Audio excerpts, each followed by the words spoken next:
In today's video, I'm going to teach you how to generate image in Perplexity AI. By the end, you'll know exactly how to go from an idea in your head to a finished image using Perplexity's built-in image tool.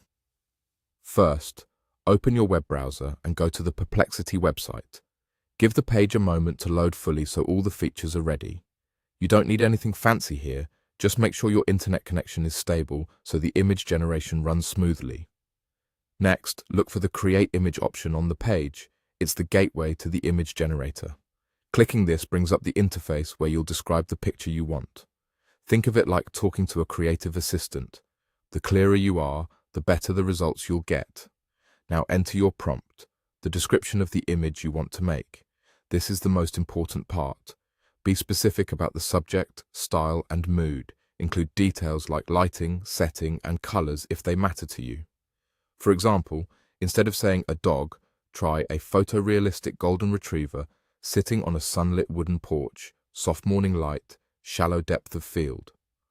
Or if you're going for an illustrated look, you might write a cozy cottage in a misty forest, watercolor style, muted greens and warm browns, gentle fog, storybook atmosphere. The more context you provide, the more likely the image will match what you're imagining.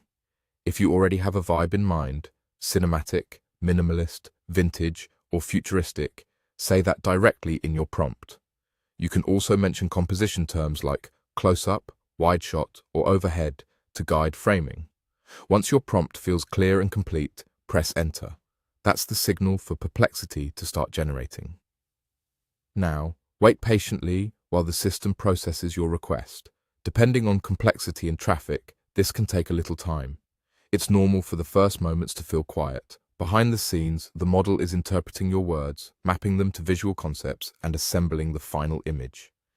Keep the tab open and let it work. If your connection is slower, give it an extra beat. That's it. You opened the Perplexity website, clicked Create Image, entered a detailed prompt, pressed enter, and waited for the image to generate. With practice, you'll get a feel for how phrasing affects results, and how adding or refining descriptors can nudge the style, lighting, and composition toward your vision. Enjoy exploring your ideas and bringing them to life with Perplexity AI.